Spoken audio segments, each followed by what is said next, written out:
Halo semuanya, selamat datang di bedah materi kita kali ini. Hari ini, kita bakal membedah sebuah teks yang, jujur aja, luar biasa banget. Tentang sesuatu yang kita semua cari. Kebahagiaan. Kalian pernah ngerasa capek nggak sih? Capek ngejar hal-hal di luar sana yang kita pikir bakal bikin kita bahagia?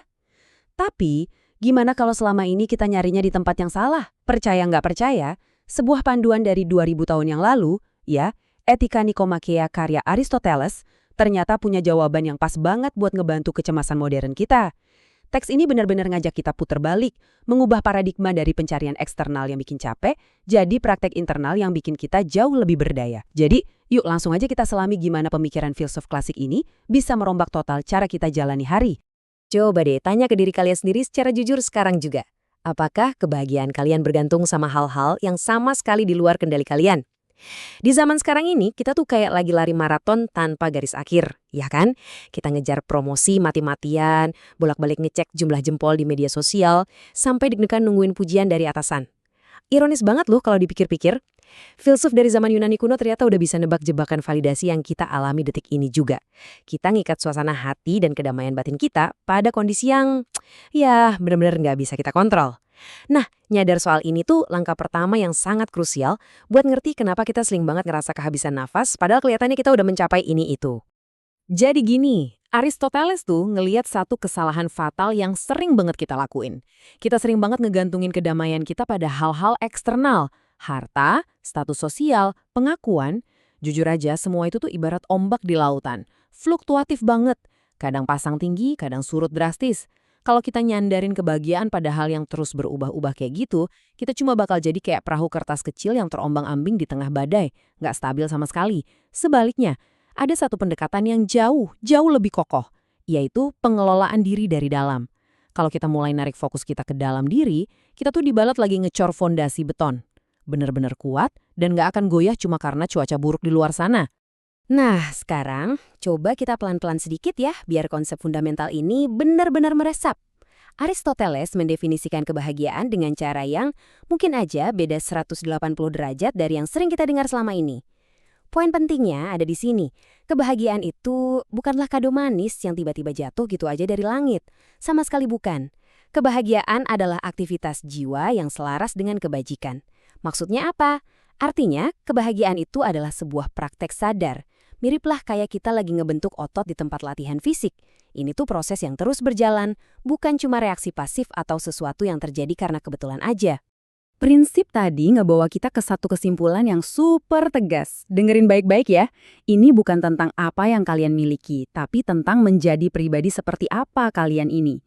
Di dalam kacamata etika klasik, ngumpulin barang-barang mewah atau numpuk piagam pencapaian itu sampai kapanpun nggak akan pernah menyentuh inti dari kebahagiaan sejati. Fokus kita benar-benar harus digeser drastis. Kita harus berhenti nanya ke diri sendiri, apalagi ya barang yang bisa saya beli hari ini? Dan mulai nanya, karakter seperti apa yang lagi saya bangun hari ini? Terus pertanyaannya sekarang, gimana sih cara kita ngerjain konsep filosofis yang kedengarannya tinggi banget ini ke kehidupan nyata? Caranya simpel, yaitu dengan sengaja melatih kebajikan kita. Teks Aristoteles ini menyoroti 3 hal yang sangat spesifik, yaitu kedisiplinan, kejujuran, dan kebijaksanaan. Coba bayangin, ketika kalian mempraktekkan 3 hal ini setiap hari, kalian tuh sebenarnya lagi ngebangun fondasi internal yang mirip kayak pilar baja raksasa.